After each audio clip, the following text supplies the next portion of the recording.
HogvilleNET YouTube Live. I'm Kevin McPherson. Sunday evening, this is getting a little unorthodox for me in terms of being kind of all over the map with timing, but things are happening really fast, and I wanted to jump on tonight because I think, Monday will obviously pick up. We may see more movement with players in the portal, but for the Razorbacks and the Hog fans that are getting a little antsy at this point, it's been a really slow burn, kind of like season 3 of White Lotus. So it's been a slow burn in terms of news. I've always talked about in the past things like process versus results. Nobody wants to hear that. Don't explain to me, old man, process and results, and there's that. Or as my grandma used to say, talked about this on Pig Trail Nation. You can't rush things, especially good things, any more than you can stop something good. So, that sounds preachy. It's like, what are you talking about? We're in that moment where retention is the biggest piece right now. I've put this together with all the reporting, all the intel stuff. We've got a few little nuggets of intel tonight, but I've really put it together that Arkansas is so hell-bent on keeping guys.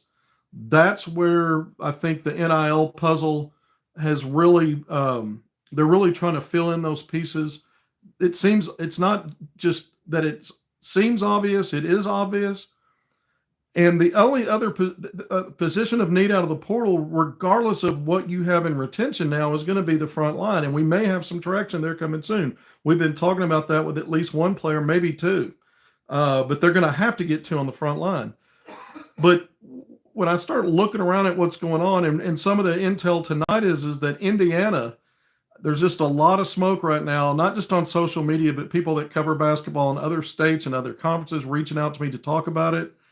A lot of smoke that Indiana is really maybe getting close on Lamar Wilkerson, who we know was an Arkansas target.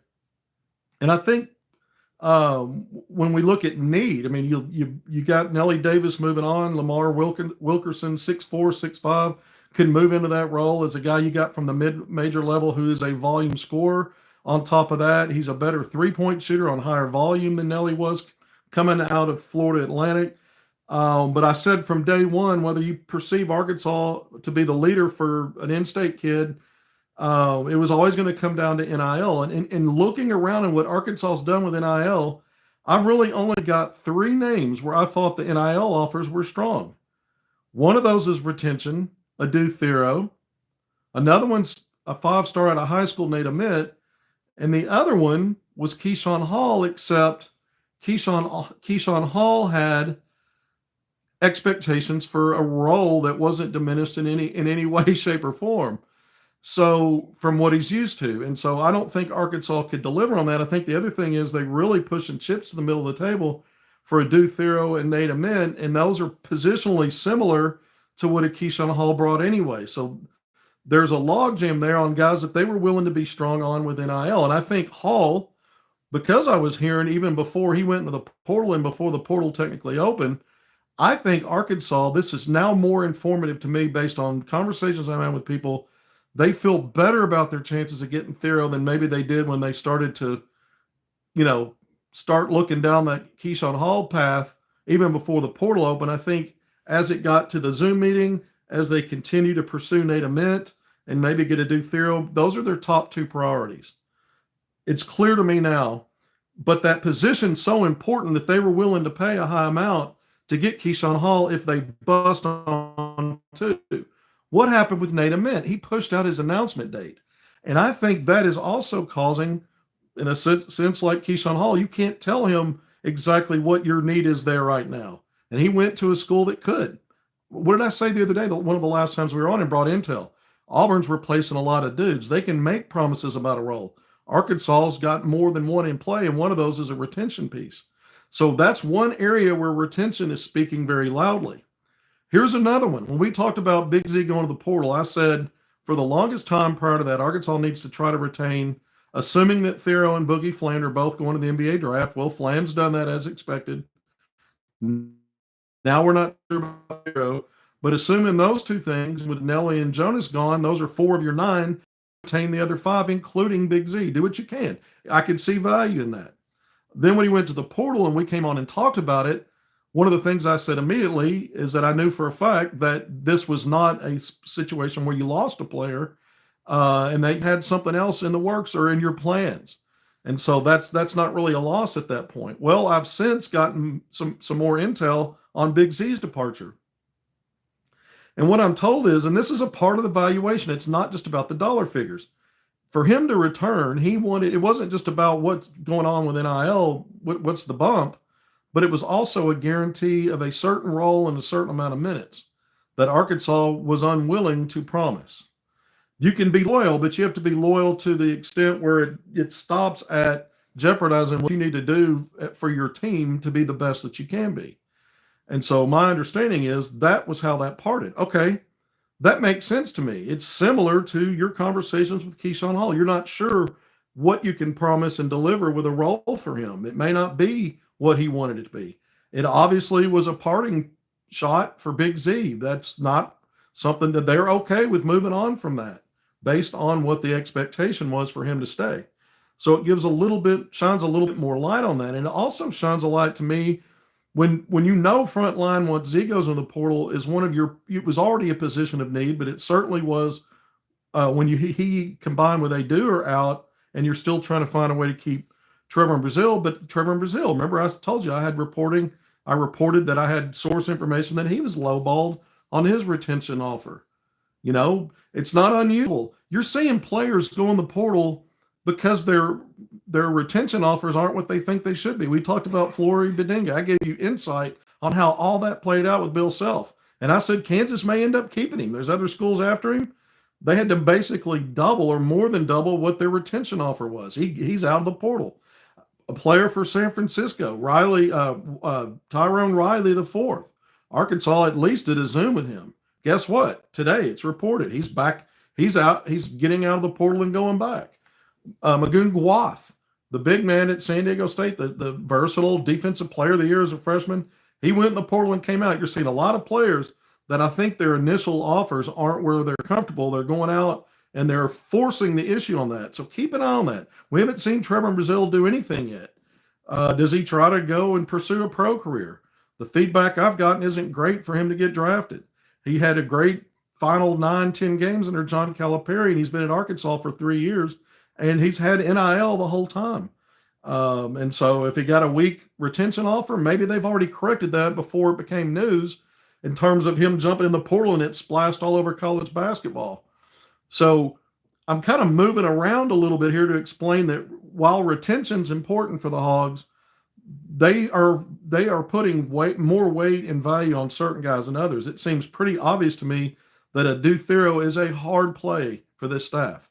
That Nate Ament is a hard play, not retention, but a hard play for this staff to get. And some other things may not be as big a priority as we think they should be, like a veteran guard that can be a knockdown shooter out of the portal. Arkansas can have Lamar. I said this all along. NIL being equal, they check all the boxes for the in-state kid to get him. But I always said NIL, this may end up being a highest bidder thing. If Arkansas doesn't step where some other team might, then you might be able to wave it bye-bye. We'll see if the Indiana thing has the kind of traction that I'm hearing may be going on behind the scenes. We got to keep an eye on that. There are other guys out there. We've been talking about Jerron Pierre Jr. I broke that news that Arkansas had been in touch with his agent, another 6'4", 6'5" guard. Not exactly the same as Wilkerson, but a 38% shooter on nearly the same amount of volume of three-point attempts per game, approaching 8. Both of them over 20 points per game. Both of them playing in Conference USA. Pierre was the Conference USA Player of the Year. They were both first-team All-League. So there's another name there. Rodney Rice is one I'm keeping an eye on out of Maryland. Really good basketball team. Finished second in the Big Ten this year. 14 points per game. Shoots about 6 threes per game and knocks it down at a 37% clip. That's not bad. A sophomore this year, so he'd be a third-year guy. But if you go back to the retention part of it, when we just talked about a Due Thero so far and Trevor in Brazil, a high offer to try to keep Thero out of the draft, maybe not enough of an offer to secure Brazil as part of the front line that, quite honestly, both of those guys help you answer needs on the front line, more so Brazil as a 4-5 combo, but even Thero we call him a 3-4, but in the system this past year, he was your second biggest guy to start games, and a guy that can play bully ball and have some impact as a kind of a pseudo front line piece. So, the retention part of it makes sense to me. If you look around college basketball, look at the Elite Eight teams this year. They had a lot of things in common, but part of that was guys that are coming back. Look at John Calipari, what he brought with him from Kentucky. Even though Z's gone, he's the guy that's played the least amount for him in terms of this retention where it is now. I mean, if you get a Duke Thero back, it will be his fourth season with Calipari. If you get Trevor and Brazil back, it'll be his fourth season at Arkansas and second with Calipari. If you get DJ Wagner back in the backcourt, that'll be year 3 with Calipari. I mean, Carter Knox, Billy Richmond will be year 2, and look how much better those guys were in that system, playing for that coaching staff. How much better they got individually, and how much it's not like they were got to a point where they were, have a game here that was good and maybe a couple off. They were consistently good and impactful. They weren't perfect. It's not like they didn't have an off game here or there, but those were outliers.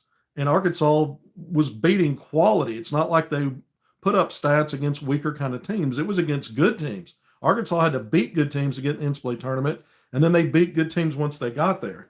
So the retention means everything right now because it helps define what else you need, except for the front line part. It doesn't matter what you have left in retention. You've got to take care of that. I don't have any updates on Malik Ewan other than people I talk to that cover it. They just assume Arkansas is going to get him. One of the things that's happened with Calipari since he's been the head hog, in year 1, not a single player that he got in that top 9, with one exception, not a single player made a public commitment announcement without first having been on campus and come for a visit. Only one out of that top 9 that wasn't true. That was Trevor Brazil. I mean, campus was home, right? He was in the NBA draft pool. He was in the portal, but he got out of it. But he didn't have to visit. He'd already been here 2 years prior. The one guy that we didn't even know about a public visit, everybody else we knew about it. The other 7 of the other 8, the one guy we didn't know was Nelly, but we found out later, in fact, he had been on campus before it went public that he had committed. Is there a change here? The reason I say that is then that means 2 things. If a guy like Malik Ewan is truly secured and locked up, would be he's either visited under the cover of night like Nelly did before this week-long dead period that started Thursday, April 3rd, and will run till this coming Thursday of this week, April 10th. Did he take a 6'11", 240 guy from Florida State sneak onto campus and have a visit already? Or is this a deal where, just like we would report before, remember the last cycle, we were telling you guys are silent commits, paperwork's been done, the procedural stuff behind the scenes, they've just got to get on campus, get the visit, and then the announcement's coming. Is it going to be one of those deals where we've got to get through this dead period and he comes on to campus, has the visit, and then it becomes official? Or do they just shift gears and say, okay, we'll take a commitment from a guy that hasn't visited yet or let it go public? Those are question marks. Tomorrow night's a national championship game. Maybe Arkansas doesn't want to interrupt the proceedings for a second consecutive year with a big commitment announcement, like last year when it was announced basically that day, and it was talked about, it was all over the place that Calipari was coming to Arkansas. Or maybe that's how they want to time something like that. I don't know. But either way, that's an interesting dynamic there. I talked about Kansas really making a push. And if you remember, when I brought that intel, I said Kansas was scrambling trying to get in touch with him. Well, Flory Badinga, that was up in the air. There was a panic there.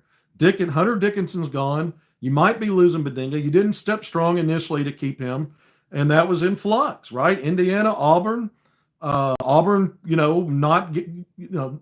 backing off of Lindeborg at the last minute when it became clear he was going to focus on the draft. If he can get a guarantee he's going pro, Michigan was just all right. Why? Well, they've got Morris Johnson. We've talked about all this, but the dot connecting is important because maybe now with Badinga back in the fold, maybe that's one team less that may still try to push for him until we get it publicly And it doesn't mean just because it's not publicly announced yet that it's not solid. It just means that even until it becomes public and that kind of thing, maybe teams out there that need a big man are going to do their very best to convince a guy. Even after it goes public, I guess teams could still do that. We saw that before a few years ago. Eric Patrick Melsman with Isaiah Moss out of the Big Ten, and Kansas. Speaking of Kansas, worked its way into that and got Isaiah Moss, a big time shooter. Remember that? So, ironically, that's an example I'll use about even sometimes when you get a public commitment, it can be a little bit shaky. And I'm not trying to put folks in a panic. As far as I know, it looks good on Malik Ewing, and that's a private commit. I had one source that was when that stuff started to break on Discord and texting me, goes, "I'm hearing this. I think it's already done." I mentioned that the last time we were on, but I also heard the Kansas stuff. And there's other teams out there. I mean, Kentucky is still looking for frontline help, and Ewing is similar, if you think about it, in a lot of ways to Amari Williams because of his ball handling and passing ability for a 6'11", 7-foot guy. There's a need there. One of the things I love about Malik Ewing is I talked about his rebounding, 7.6 boards for every for the 26 minutes per game. So when you look at extrapolate that out to 40 minutes, he's averaging over 10 rebounds a game easily. But the other part I love about it, he averages 3.1 offensive rebounds per game. That's not the first time I brought that up. It's over on the message board. I talked in my big board list of, he was number one now on my big board now that Lindenborg's off.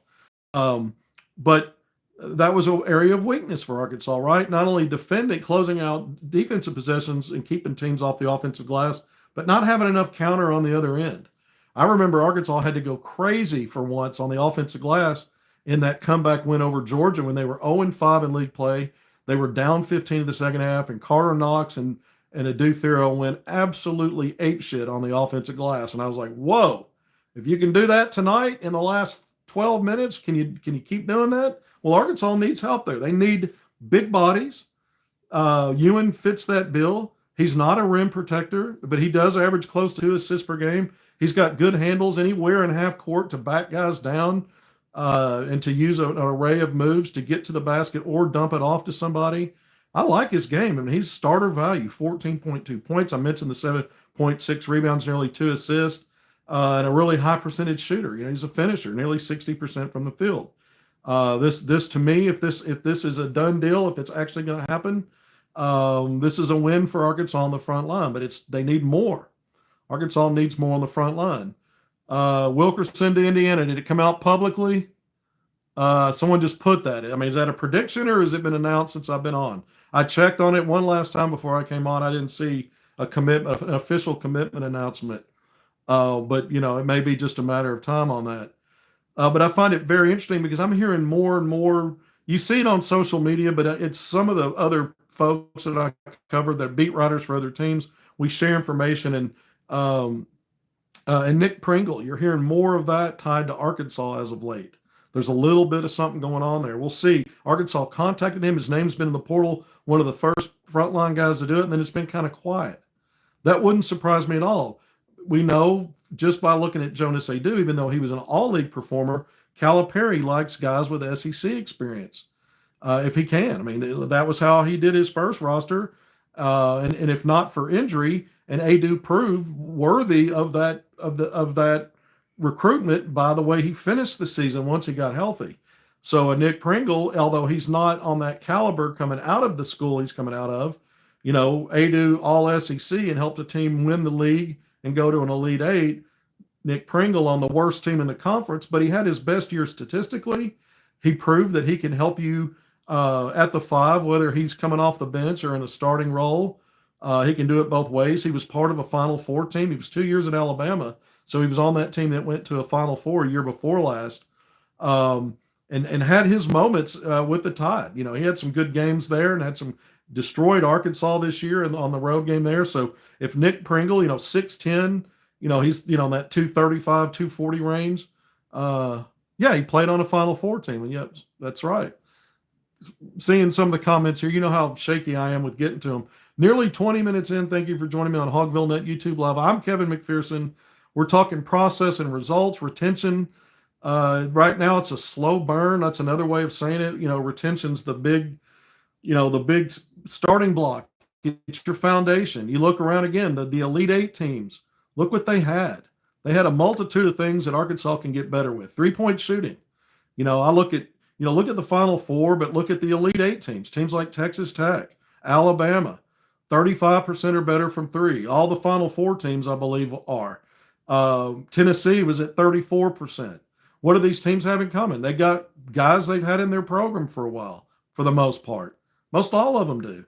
And you can say, well, some of these things seem obvious. Well, these are areas where Arkansas could get better. The retention part in year two under Calipari can be really, really good. I just went through the years of guys, how long they've been in it, how long they've been in it with him, and how you want to have that carryover. Let's break it down. We talked Lamar Wilkerson. What about Indiana? What about Jerron Pierre Jr.? Is there something there? I mentioned Rodney Rice as a guy I would take a hard look at out of Maryland. Haven't heard much there in the way of Arkansas. I've had one other national recruiting analyst ask me about that connection. And so I dug a little bit. I don't have anything firm on that, but that would be an interesting if there is something there. But when you look at, there's some, we talked about some of the big men that are out there.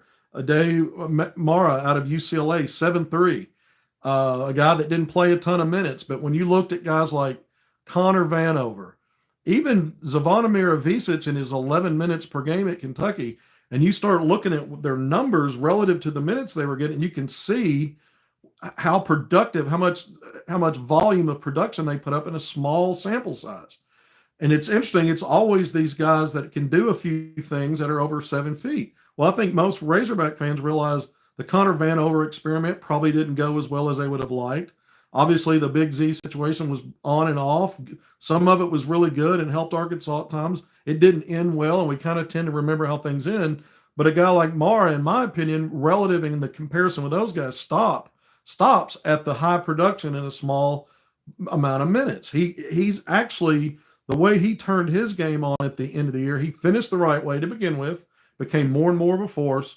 So he's getting better. But he's a more physical player than those two are, and a better rebounder than both of those guys when you look at it per minute. So I take that into account as well as a guy, why you might be interested in that. It was interesting the other day when we were going through some of these frontline pieces, I was talking about a guy that really wasn't the kind of guy that Calipari typically recruited. The big man out of Davidson, 6'10", 6'11", Reed Bailey. And I'm like, when you look at him, he's a guy, he's a nearly 19 points per game. He's a back to the basket kind of guy, but he's also a weapon out and dribble handoff and the screen game out high, because even though he only takes 1.2 threes per game, he knocks them down at over 41%. So he's a threat. So you now have a guy that you can pick and pop, you can pick and shallow roll, you can pick and set him up in the mid post, you can get him all the way down low, let him set 1 or 2 screens on his way down there, and a guy that can really go to work. Well, he's off the board today. Indiana's got him. So we're talking about Indiana, maybe with Lamar Wilkerson, but a guy that I just recently talked about that's really not Calipari's kind of guy. But I could see a place for him at Arkansas, even though it's not his typical kind of guy. And some of these names, like Pringle's not a rim protector. That's the one thing. He's a good rebounder. He's physical, but he's not a shot blocker. Neither is Malik Ewan. So if you want a shot blocker out of this mix, and if it came down to Ewan and Pringle, the only one you really have, it would be gone blank. Trevor Brazil, if you keep him at your 4, basically your 4 that can play some 5, he's your best rim protector out of that group. Is that good enough for you? Because you're going to have bigger bodies. Nick Pringle's going to be physical. Arkansas didn't really have that. He's more physical than Jonas Adu was. And then Malik Ewan is more, he brings more of an offensive bag, even though he doesn't stretch the floor from 3, than even a healthy Jonas Adu does. And then Brazil also becomes important, because if you do have those two, let's say it's Pringle and Ewan, neither one of those guys are going to stretch the floor from shooting from 3. Trevor and Brazil can do that. That's why I was surprised that the opening salvo from Brazil I heard was weak. I don't, I'm still, because no matter what combination you get out of the portal for big man, I don't know that you're going to end up with some of the answers that he helps bring to your table, assuming he's playing like he did in the final 9 or 10 games. His motor was on and he left it on. It's like he took someone turned his key, turned him on, and then got rid of the key so he couldn't shut it down. This dude was on full motor, and when he plays like that, he's dynamic. He changes. There's not a lot of teams that can prepare for him, let alone deal with him when he's out there. And that sounds a little bit crazy, after what we just kind of went through after the injury in Maui, and kind of 2 years. What's this guy doing? Where's the value? And all of a sudden, he shows you the value. You're like, damn.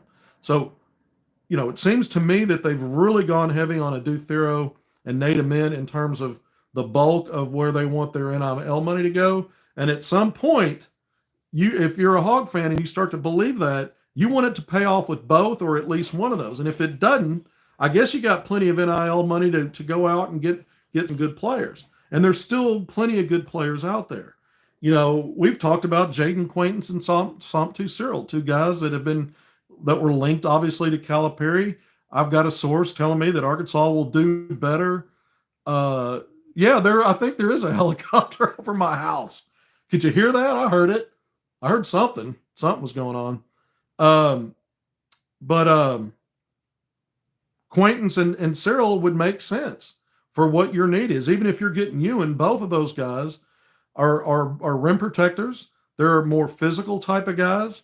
And you can make a case for either one of those. And I mentioned I have a source that thinks Arkansas is going to do more than just, now that Quaintance is in the portal, they're going to do more than just have go through a Q&A with him.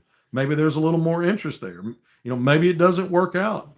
Again, I was surprised by the offer to Morris Johnson. I got to think if Ewan's committed and came correct on Ewan, I'll figure for him. So I'm not sure about that. I have heard him for other guys, and I'm into they're heavy for Thero and Nate Ament. And so Ament, I see a lot of people are saying, man, no, thank you. I'd rather that NIL money go other places, even though he's a hell of a player. It's a guy that's a lottery projected guy in a year. He's a top 5 player in the country. He's got plenty of skill. He's a great shooter. That would help answer something.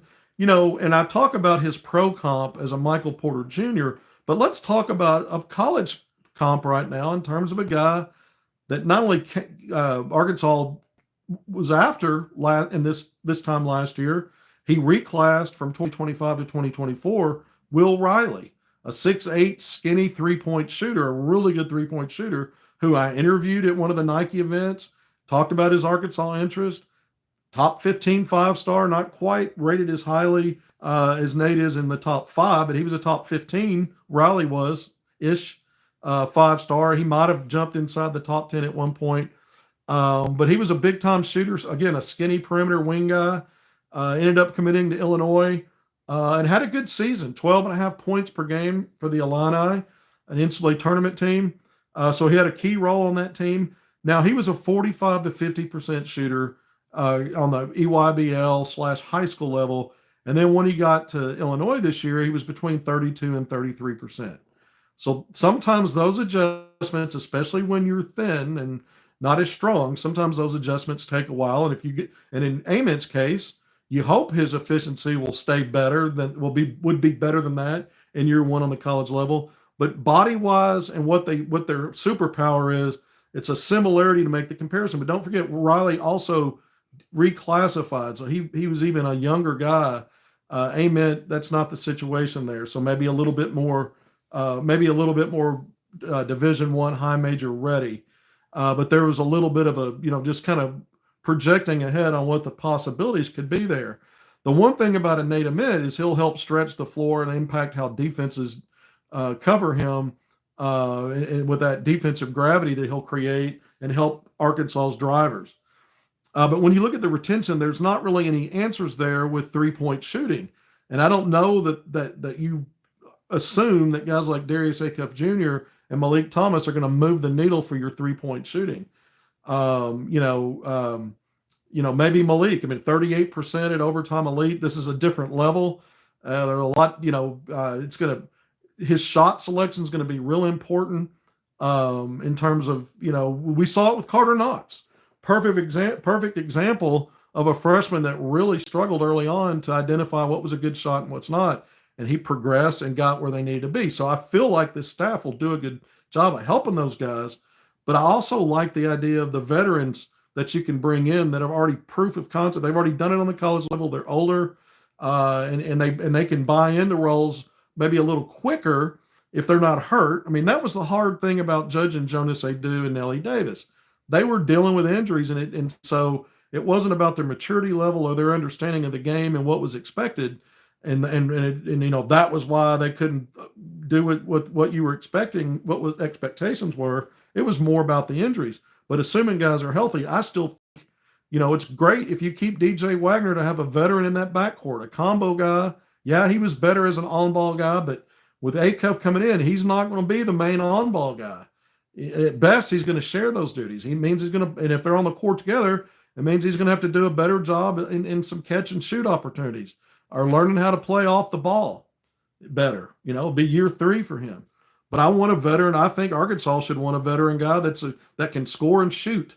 Lamar Wilkerson, Jaron Pierre Jr. I mentioned Rodney Rice.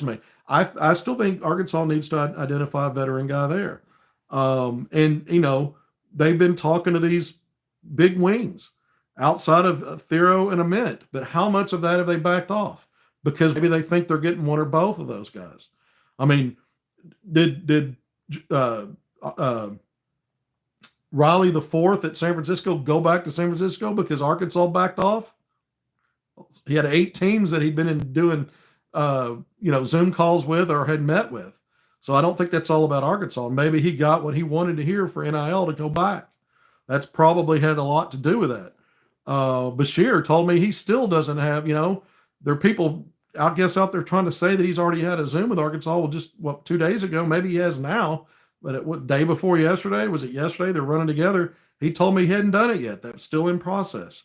So is Arkansas, we saw what happened with Hall. This was not about Arkansas getting outbid by Auburn. It was about promise of playing time and role and trying to keep up his numbers and his production. And Arkansas is not ready to say what that is. It wasn't about getting beat on that. So maybe when we're looking at guys Arkansas's contacted, maybe that's a slowdown on some of those guys because they're getting closer on Adu Thero and or Nate Ament. But I think the Nate Ament, again, I'll say it, pushing out his decision, now it is an unknown. Before it was a hard date. And you're thinking, okay, we'll know either way, and it's right here at the early part of portal season. But now we're beyond that. We're about to be a week out from when he was going to announce. And things don't move that slowly in the portal. There are guys coming off the board. Yeah, I'm going to get to J.J. Andrews. I wanted to save class of 2026 at the end. I think I've covered just about everything. Eddie Lampkin, a guy that's been around forever. I remember interviewing him on one of the grassroots circuits back in, I think, either the spring or summer of 2019. I think it was. And at that time, I'm trying to remember if it was a March event or when it was, but I don't think Mike Anderson was gone yet. Maybe he was a sophomore. I don't remember.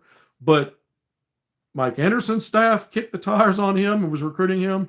Eric Patrick Melsman, the Arkansas had a run where there was interest there. And so he just hit the portal. He's been all over the place. Started out at TCU, then it was Colorado. This past season at Syracuse. Averaged nearly a double-double. He is an atypical kind of John Calipari big guy because he's not agile and doesn't move all that well necessarily. So he's a big body. He's got some goodies, but he's not a typical Calipari kind of big. But he's in there. He's a veteran guy, big rebounder, not a rim protector whatsoever. And so there's another name. I always try to bring at least one new name when we talk front line. We've talked Quincy Ballard. We've mentioned some of the other names that are out there. But maybe there's something there with Pringle in addition to Ewan. And maybe Ewan's the first name off the board to Arkansas. I'm not 100% convinced yet that Wilkerson's out unless someone can tell me that commitment announcement was made to Indiana. All right, J.J. Andrews, class of 2026. we're going to get out of here inside of 40 minutes tonight. Just announced that he's going to make his decision on May 15th. 6'6" wing out of Little Rock Christian Academy. You know the drill, guys. I've been covering this guy since he was a youngin'. And he's been a big dude since he was a freshman in high school. I mean, he is built right. His dad, he'll be a legacy if he chooses Arkansas. His dad was an All-American offensive lineman, a parade All-American coming out of high school, out of Camden, and was an All-Pro with the Philadelphia Eagles. And so he would be a legacy.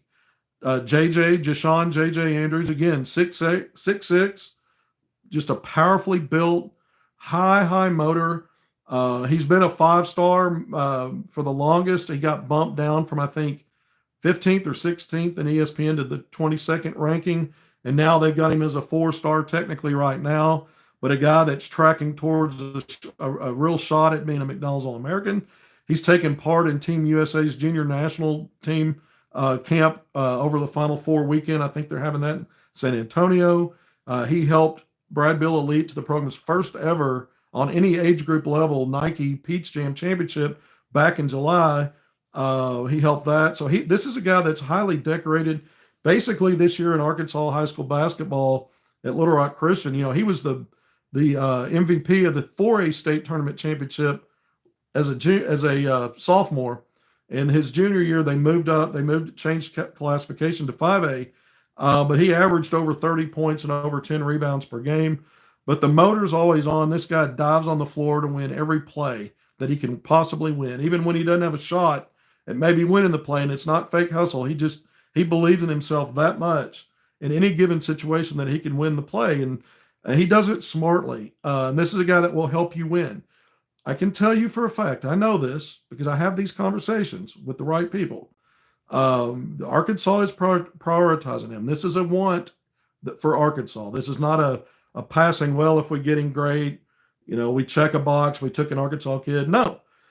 Calipari offered 2 in-state guys. Isaiah Seeley won because of class of 2025. Technically, in the, July last year, he was offered first, and then a week or so later, JJ Andrews got his offer also right after that Peach Jam Championship. So all that happened pretty fast. So 1 out of 25, 1 out of 26. We know what the result is for Seeley in terms of getting a commitment. He's part of the freshman class that'll be incoming here.